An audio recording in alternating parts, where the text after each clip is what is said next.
muy grande en darse. Eh, cientos de miles de años, millones de años, ¿no?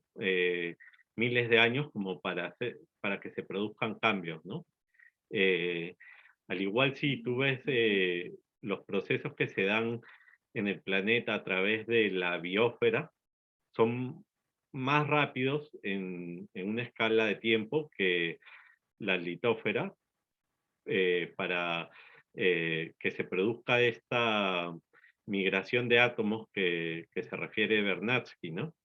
Eh, o sea, por ejemplo, tú tienes una planta que absorbe minerales del suelo, ¿no? Que para alimentarse, o oxígeno del aire, y produce eh, madera, ¿no? Y viene un animalito, se come la fruta, la lleva por allá, ahí está habiendo un proceso de migración de átomos, ¿no?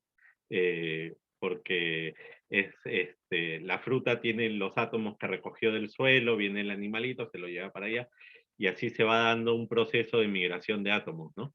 Pero con el ser humano este proceso se acelera mucho, mucho más, ya que al aplicar los principios que conoce a través de su capacidad volitiva, como explicaba Carolina, puede aplicar los principios que comprende universales, de cómo se dan los procesos creativos en el universo, y con la aplicación de ellos puede hacer que este proceso de migración de átomos sea mucho más rápido, ¿no? Por ejemplo, al hacer una carretera, está extrayendo, por ejemplo, petróleo del manto, y lo está llevando a otra parte, y está haciendo de que esa migración de átomos en el mismo planeta sea mucho más rápido, ¿no? Y sea mucho más ordenado también, ¿no? Y también esté acorde a estos principios universales. El ser humano actúa acorde a esos principios, ¿no? Entonces tienen una belleza, ¿no? Y más si es que los, cuanto más aplica estos, más bello es, ¿no? Lo vemos, por ejemplo, un cuadro de arte, ¿no? Es aparte de una migración de átomos, porque un material tiene principios de belleza, ¿no? Y que están acorde a estos principios, ¿no? Entonces es eh, doblemente, triplemente bello, ¿no? Y bueno, así ocurre, pues es una fuerza geológica el hombre, digamos, ¿no? Puede, al crear ciudades, al crear rieles o barcos, va haciendo de que eh, eh, esta migración de átomos sea mucho mayor, ¿no? Y a una velocidad impresionante, ¿no? Sí, es un poco así. Gracias, Sepa. Esa tasa, ¿no? Esa tasa de intercambio aumenta. Sí. Sí, sí, sí, conforme vamos em, eh, mejorando también la capacidad de flujo energético, como decía, la intensidad de flujo energético que aplica a los procesos, esta fuerza geológica se hace mayor, ¿no? Tanto que ya estamos llegando al espacio y ya somos parte del sistema solar, y bueno, ya también de la galaxia, bueno, somos parte de la galaxia, pero estamos comenzando a explorar, ¿no? La galaxia con con los Voyager, ¿no? Que hemos mandado al exterior del sistema solar, ¿no? Entonces ya eso está llegando al ser humano, ¿no? Es algo increíble que en un tan corto tiempo, en comparación a cómo se comporta eh, las galaxias, el ser humano ya o bueno, el sistema solar en sí, ¿no? Los procesos dentro del sistema solar, estemos llegando ya afuera de y yendo a diferentes partes dentro de también, ¿no? Es algo increíble. Sí. Sí. De hecho, miren, esta diapositiva es a la pregunta justamente y a lo que comentaba Sebastián. A ver, como alguien no está, mejor decimos, Si Gera, gustan, yo lo leo. adelante Ricardo, Sí. adelante. Gracias. El hombre, por medio de su trabajo y su relación consciente con la vida, transforma la envoltura de la Tierra. La región geológica de la vida, la biosfera, el hombre la lleva a un nuevo estado geológico a través de su trabajo y su conciencia. La biosfera está en proceso de transición a la noósfera. El hombre crea hoy día procesos biogeoquímicos que nunca antes habían existido. Gracias, Ricardo. Esta es, inclusive el ser humano ha creado nuevos elementos o ha sustituido algunos. Y esto da para mucho, mucho, mucho, por eso es lo interesante, ¿no? Ya que tomamos un documento de Lean, lo desglosamos, vamos al documento que él se refiere, entonces ahí viene esa cadena para poder entender un párrafo, un párrafo de Larouche. Una pregunta, digamos, cuando habla de que la biosfera está en proceso de transición a la noósfera, si se pudiera aclarar mejor eso, pues, yo entiendo los tres conceptos, la noósfera, pero aquí da a entender que la biosfera se va a transformar en noósfera, lo que da a entender ahí. No sé. Sí, yo creo, no, es muy buena pregunta. Yo creo que aquí vamos a pasar a este punto de la energía nuclear, que creo que con eso se puede entender mejor. Gera, ¿estás ahí? Sí, ¿qué pasó? Adelante. ¿Ah, sí? Sí, adelante, Gera. Mira, no sé si escuchabas la pregunta de Carlos Julio. Sí, sí la escuché. Ah, bueno, que la podamos desarrollar con el tema nuclear. Repito esta parte, dice, el hombre la lleva a un nuevo estado geológico a través de su trabajo y su conciencia. La biosfera está en el proceso de transición a la noósfera. La pregunta es cómo la biosfera está en ese proceso de transición a la noósfera. Y la idea es poder conectar esto con el tema nuclear que corresponde a la explicación. ¿Te parece? Sí. Vale. Ah, Ay, Gera, perdón, te muteé a ti en lugar de a mí, perdón, una disculpa. ¿sí se oye ahora? Sí. Ah, ok. Pues mira, Carlos Julio, yo creo que la energía nuclear es un excelente ejemplo de cómo se puede transitar de esa biosfera, de esos procesos biosféricos, a los procesos de la noósfera, porque en el estudio de la naturaleza de la materia, que desde el siglo pues, XIX había bastante trabajo, pero en realidad ya las capacidades experimentales del siglo XIX no daban para poder averiguar qué había dentro de la materia. Obviamente se sabía de los átomos, desde los griegos, pero no se sabía cómo asomarse, entender esos procesos de la materia. Entonces, eh, la materia como tal que fue es un proceso muy largo de la biosfera y del universo más bien, de que la materia se concibe como una forma de energía. Entonces, a raíz del estudio de la naturaleza de la materia, se sabe que la materia necesita, los átomos necesitan, los núcleos en particular, necesitan una gran fuerza para mantenerse como núcleos, porque tienen, en este caso, subpartículas, como los protones, que teniendo carga positiva, pues por naturaleza eléctrica se van a repeler. ¿Qué fuerza puede haber tan poderosa que es superior a la carga eléctrica de los protones para mantenerlos unidos en el núcleo? Entonces, el genio, creo yo, tal vez estoy equivocado, pero el genio de una mujer, de varias, pero la más importante que fue Lisa Meitner, una física experimental, una física nuclear, alemana, ella pensó que la forma más eficiente para poder extraer esa fuerza que une a las partículas subatómicas que están dentro del núcleo, tenía que ser un bombardeo de neutrones. El neutrón, como no tiene carga, puede penetrar en el núcleo de los átomos, y si es una cantidad importante de neutrones, puede romper ese núcleo y liberar la fuerza que hay dentro de ese núcleo.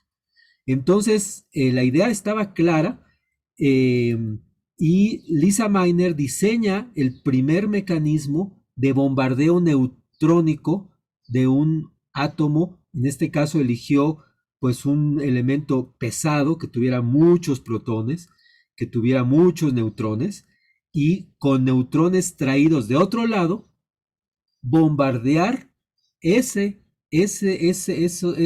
núcleo pesado y liberar esa energía.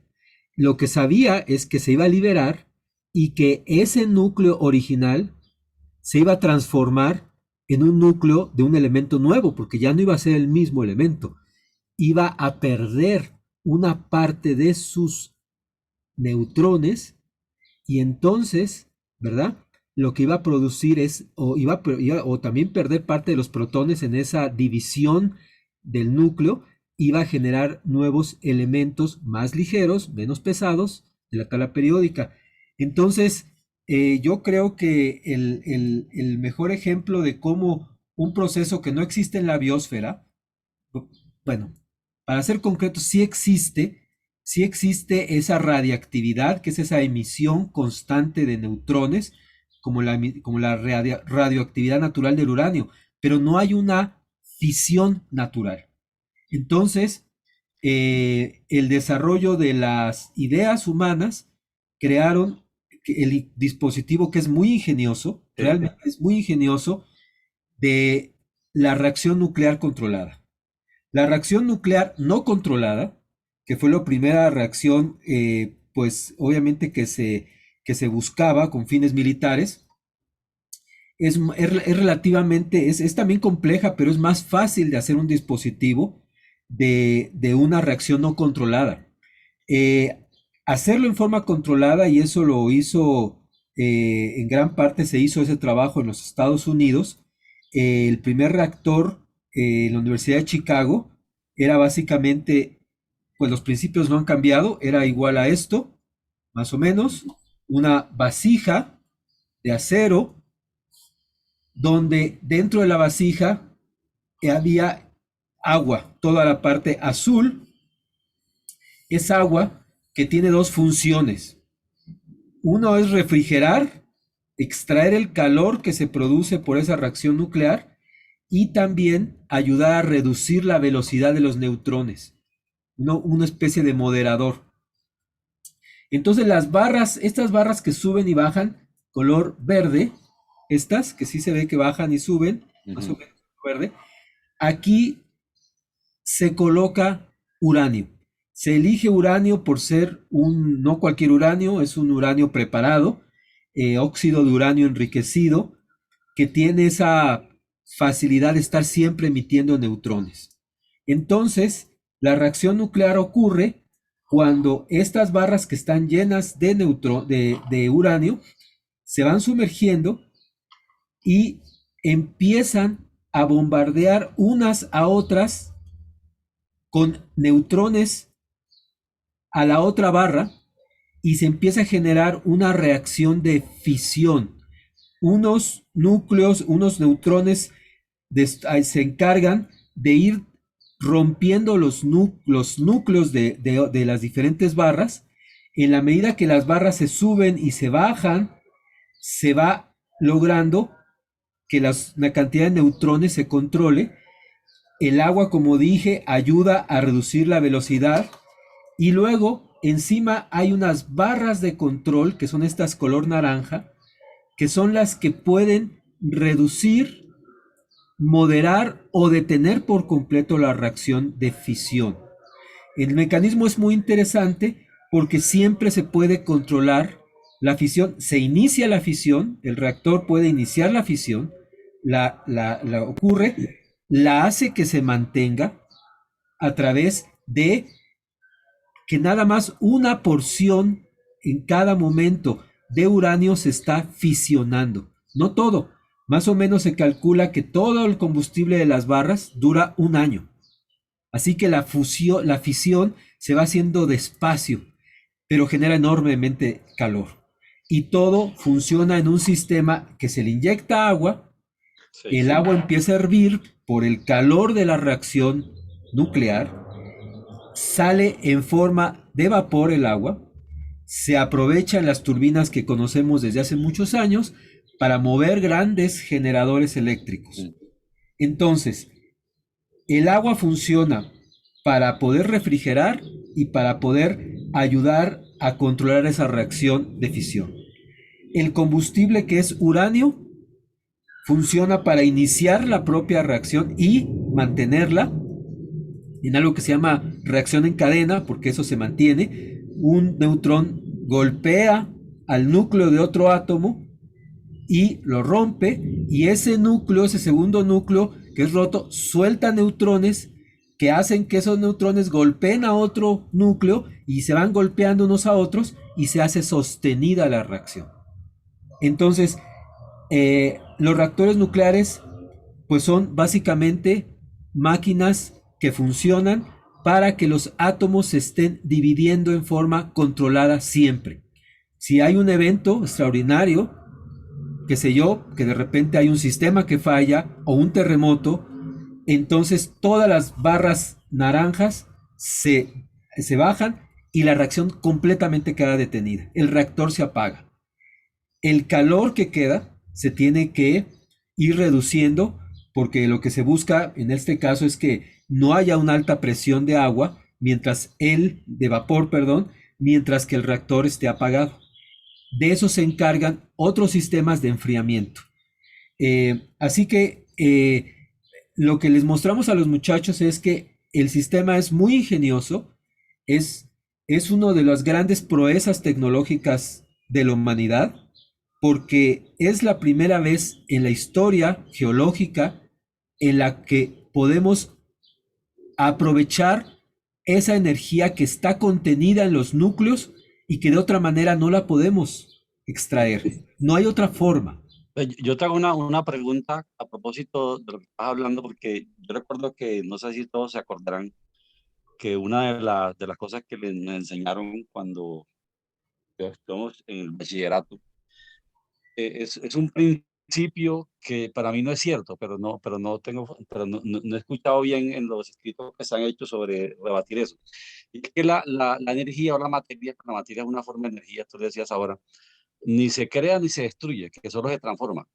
A la luz de esto, uno podría decir que la energía sí se crea energía. Digamos, uno parte de un nivel de energía y se puede crear más energía, ¿o no? Digamos, es lo que yo entiendo cuando hablamos de la economía, que uno parte de un nivel de energía y es un proceso, digamos, autocivil, digamos que es reflectivo, digamos, sale la energía del trabajo, pero al final hay más energía, que sería como la ganancia, digamos, de la economía, que es lo que llamamos la P'.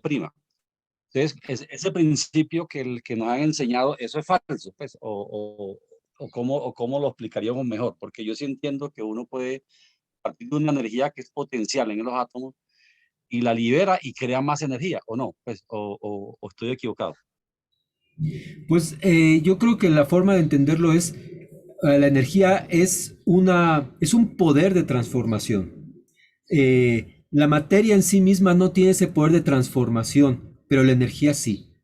Entonces ese intercambio de materia-energía es algo que continuamente el universo se está dando, pues lo que hacen las estrellas es un intercambio de materia y energía. Todo el tiempo las estrellas están fusionando núcleos ligeros de hidrógeno para producir núcleos más pesados, en este caso del hidrógeno al helio y del helio en otros elementos más pesados, liberando cantidades enormes de energía. Entonces la materia y la energía están como funcionando en ambas direcciones. porque se generan nuevos elementos de la tabla periódica en la fusión, pero también se libera energía. Entonces es un intercambio constante, es una migración, yo no sé si se le pueda llamar migración, no es biogénica, es una migración atómica, donde los núcleos, donde se concentra la esencia del átomo, no porque no importen los electrones, tienen su propia importancia, pero la energía del átomo se concentra en el núcleo. Entonces, el núcleo pues es el corazón de los átomos, y los átomos son el corazón de la materia. Pero resulta que en el corazón de la materia, que son los núcleos atómicos, son energía, porque finalmente, ¿verdad? Las propias partículas de las cuales se forman los núcleos atómicos son partículas que tienen una masa infinitamente pequeña, pero tienen carga eléctrica. O bueno, o son partículas que tienen materia como los neutrones, pero tienen carga neutra, o sea, no tienen carga eléctrica.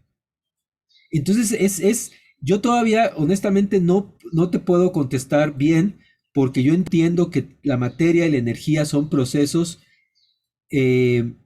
equivalentes. Lo que hace la energía, la nosfera, lo que ha logrado la nosfera es abrir esa caja de Pandora, que desde los griegos se sabe que la materia estaba formada esencialmente de partículas indivisibles, pero la nosfera logra hacer esa extracción de energía y descubre, ¿verdad?, que es la energía fundamental del universo. Todo el universo existe gracias a las reacciones nucleares. Entonces, le estamos dando a la biosfera el poder que el universo tiene, pero en una forma diferente, porque lo que recibimos con los rayos solares, toda la influencia magnética del Sol, no es más que el resultado de una reacción nuclear, de materia que reacciona nuclearmente. Recibimos los beneficios de esa reacción, pero en la biosfera y en los planetas que se han investigado, pues no hay reacciones de fisión y de fusión nuclear. Esto es un proceso que estamos trayendo a escala humana dentro de la propia biosfera. Por eso el desarrollo de la energía nuclear es claramente el camino que la humanidad, una vez que lo descubre, es el camino natural a seguir, porque es la manera en la cual el universo ha funcionado y va a seguir funcionando durante millones de años. ¿Por qué no entonces traer el mecanismo de un reactor, de lo mismo que produce en el centro del Sol o de cualquier estrella? ¿Por qué no traerlo en una forma controlada? Y este es el gran avance que la humanidad dio, el gran salto que da para convertirnos en una sociedad que dependía del fuego, que es una forma de plasma también, pero cómo transformamos el fuego, con la cual hemos podido vivir y sobrevivir por cientos de miles de años, hasta llegar a una reacción nuclear que nos otorga energía prácticamente ilimitada. Y además, pues la reacción nuclear es solamente una etapa también transitoria, intermedia, porque las reacciones que se van a tener que lograr pronto van a ser las reacciones ya no de núcleos de materia, sino de núcleos de materia y antimateria. Y eso es a lo que la humanidad tendría que estar llegando en los próximos años, y que son incluso reacciones todavía más complejas de las que se producen en las estrellas. Así que creo que el mejor ejemplo, y qué bueno que lo ocupó Caro, fue para demostrar que la biosfera es un proceso dinámico. Pues la energía nuclear muestra claramente que dotamos a la especie humana con pues podemos decir, la piedra angular de lo que será en el futuro el desarrollo de la humanidad. Tiene que estar fincado en la energía de los núcleos de los átomos, y bueno, pues entenderemos mejor. Hay muchas cosas en la materia que aún no se pueden entender. Cada vez quieren encontrar más y más, más partículas y más partículas dividiendo a los propios partículas subatómicas, y ha llegado el punto en el cual se han criticado partículas teóricas que en tesis existen pero no se han encontrado. Una de ellas pues es el quark, es una especulación. LaRouche hacía una broma. LaRouche decía que el quark, ¿qué es el quark? Y Lin, una vez dijo Lin, es el sonido que hace un pato bien educado. Todavía pues no existía una demostración experimental del quark. Aún se sigue buscando, ¿no? Pero bueno, lo que quiere decir es que aún desconocemos una gran... No sabemos todavía lo que alcanzamos o sea, sabemos una parte, pero ni siquiera sabemos cuánto ignoramos sobre la materia y todo esto que pregunta sobre la equivalencia materia y energía. Pues la famosa fórmula de Einstein, esa es la equivalencia entre materia y energía, ¿no? La energía transformada por una porción de materia que se pierde en la reacción nuclear, resulta que perdemos materia. Tenemos una reacción nuclear con 1 kilo de uranio. Hacemos la reacción nuclear y ya no tenemos el kilo completo. Tenemos unos gramos menos, o unos miligramos menos. ¿Dónde se fue esa materia? ¿Dónde se nos escapó? Se transformó en energía. Unos cuantos miligramos de materia se transforman en millones, ¿verdad? De joules de energía que pueden transformarse en hervir cientos de miles de litros de agua para que sean vapor y lo podemos aprovechar. Entonces, ya para terminar, los reactores de fusión, que todavía siguen en una fase muy avanzada de desarrollo, ya no van a necesitar ni siquiera ser enfriados por agua, sino que el plasma, o sea, ese gas, esa variedad de gas que se produce en esas donas grandes, que son los reactores de fusión, dentro de esas donas se produce un plasma que es un gas, ¿verdad? De enrarecido, o sea, muy poquito gas, a una temperatura altísima de millones de grados, y que se puede aprovechar directamente ese plasma, ese gas, para procesos industriales. Eso va a ser otro de los grandes saltos en donde la humanidad, pues jamás, una vez adquiriendo la fusión nuclear, no va a tener necesidad nunca más de quemar el gas, de quemar petróleo, porque va a ser innecesario. Toda la energía humana se va a poder producir con reactores de fusión y se va a electrificar absolutamente todo proceso humano, sin contaminar el ambiente y utilizando como combustible el agua de mar, que es de donde se obtienen los componentes de los reactores de fusión, que como digo siguen en fase experimental, pero yo creo que en menos de 20 años tendremos, si los chinos siguen avanzando y otras naciones, en 20 o 30 años tendremos los primeros reactores de fusión, y la humanidad va a ser totalmente diferente. Así que creo que esta idea a los jóvenes les puede sonar como lo que ellos quieren saber de lo que es capaz de hacer la noósfera para mejorar los procesos de la biosfera. Yo creo que es algo así. Sí, yo lo digo porque de todas formas nosotros entendemos claramente lo de que el desarrollo siempre ha estado asociado a el crecimiento de la densidad, digamos, del flujo energético. Digamos, la energía es cada vez más eficiente cuando es más densa. Pero lo otro es que cuando uno, pues, desde el enfoque de Larousse, cuando uno mira el ciclo de la economía, que es un ciclo reflexivo, digamos, sale de los humanos y regresa a los humanos, digamos, sale la producción de bienes, de alimentos, y siempre hay como la población crece, crece el consumo de energía, crece en la sociedad, y de muchas formas, pues eléctrica, en alimentos.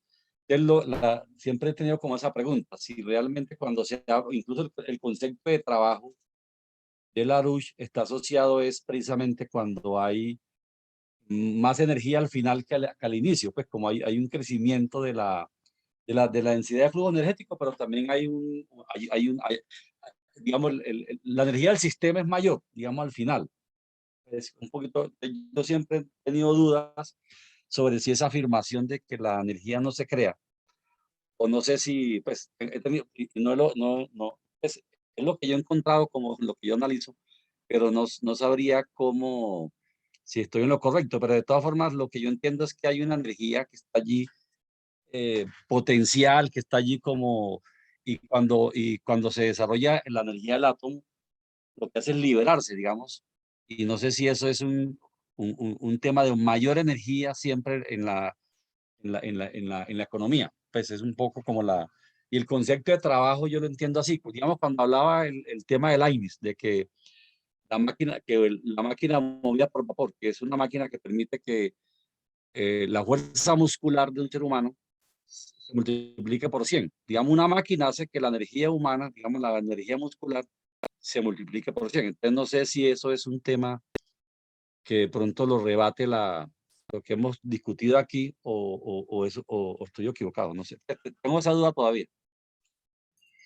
Bueno, yo lo que creo que estás usando es el aumento de la densidad de flujo energético.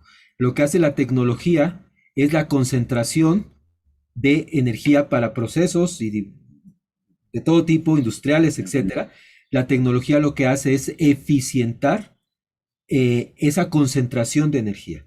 Entonces, si un operario en el siglo XIX tenía que hacer un esfuerzo enorme, ¿no? Para mover, por ejemplo, para amasar, ¿no? Un panadero tenía que amasarla y ahora simplemente una máquina con oprimir un botón, el molino empieza a amasar, ¿verdad? Entonces, bueno, evidentemente aquí hay el uso de una energía que se concentra a un proceso determinado, pero esa es la capacidad que tiene la fuerza del la fuerza productiva del trabajo está en una medida de esa densidad de energía que es aprovechable. Entonces, el asunto que tenemos ahora es que toda la humanidad tiene en un proceso continuo antientrópico, tiene siempre que su economía se tiene que mover en base a usar continuamente densidades de flujo de energía superior. Todo el tiempo se tiene que tener esa característica. Si los mecanismos, la tecnología, las máquinas que estás usando tienen una densidad de energía menor que la que usaste en el pasado, entonces tu economía se va a colapsar. Porque es una ley natural el que la humanidad necesita densificar la energía que está utilizando. Y por eso pasamos del uso del calor que obtenemos de la madera, de la combustión de la madera, a la combustión del carbón natural, luego el carbón mineral, luego los combustibles fósiles, y ahora la energía nuclear es un paso siempre de aumento constante de densidad de energía. Y por eso Larouche y toda la organización que él fundó, siempre estuvimos en contra de las energías sustentables, que no son sustentables, por cierto, porque las energías sustentables van en camino inverso, van a utilizar técnicas, máquinas que tienen menor densidad de energía que las que se tenían con combustibles fósiles. Y eso lo que va a lograr es un colapso de las sociedades que van a tener que depender de una energía muy costosa, ineficiente, y las necesidades humanas que crecen no van a poder ser satisfechas. A los jóvenes siempre se les decíamos en las universidades, mira, la energía que tú necesitas para poder vestirte, para poder traer la cantidad de accesorios que usas, los tenis, el iPod, tu celular, tu reloj, ¿verdad? Todos los químicos que te pones encima, el gel para el cabello, todo eso requiere una cantidad de energía inmensa que tus abuelos no requerían, porque era otro tipo de sociedad. Entonces, en este momento que tú regreses a lo que hacían tus abuelos o tus bisabuelos, se vuelve imposible porque la sociedad es diferente. Vivimos con necesidades crecientes de consumo de energía. Y eso tiene que ser satisfecho en base no a una destrucción de la ecología, por supuesto, sino utilizando el principio de que tenemos que mejorar siempre los procesos de la propia naturaleza y la noósfera.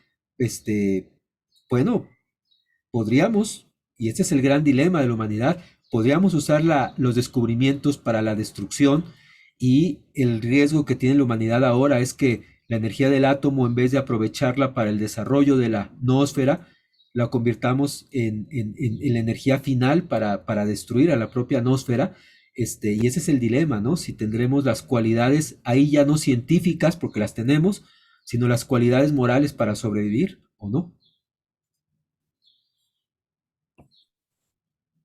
Podemos quedarnos con esa idea, porque algo que yo recomiendo mucho leer es un documento de LaRouche que se llama ¿Quién va a salvar a México? Pues solo le pusieron el título, en ninguna página de ese documento habla de México, pero se decidió poner ese título, y lo que aborda es el tema del espacio-tiempo económico. Y es muy interesante porque no se ve solamente la materia y la energía como cantidades, como cantidad, sino como procesos dinámicos de intercambio, y que se une el concepto de tiempo. La eficiencia, adelantar, por eso Lynn decía, adelantar procesos que a la propia naturaleza le llevarían años, pero inclusive adelantar procesos que al hombre le llevarían miles de años hacer, adelantarlos cada vez. Entonces, bueno, yo recomiendo este documento, si no lo tienen, no lo pueden pedir. Quiero comentarles que vamos a subir esta clase a nuestro canal de YouTube, que permite tener este archivo para que lo puedan volver a revisar. Y también los que vean esta clase en YouTube, los invitamos a participar de estos diálogos. Son diálogos abiertos, reuniones que estamos teniendo, y si están interesados en participar, comuníquense con nosotros. Estamos formando esa es una campaña de formación ciudadana en economía física. Así es que con esto quedamos por hoy. Creo que fue algo muy profundo, conceptual, y que va a requerir un trabajo constante a lo largo de las charlas. Y nos terminamos por el día de hoy. ¿Les parece? Sí, muchas gracias, muy interesante, muy buenas las exposiciones. Sí, muchas gracias a todos. Gracias. Gracias a todos. Gracias, Carolina. Gracias. Hasta Nos vemos luego. el jueves. Gracias, Caro. Hasta luego. Recuerden que ahora los jueves. ¿Vale? Ok. Bonita noche. Gracias, gracias a todos. Pero en YouTube, ¿cómo se llama esta? Ah, claro, nuestro canal, Mauricio, nuestro canal. Todo esto lo puedo borrar, pero sí es verdad, para que todos tengan el canal. Lo dejé en el chat, el link para que A ver.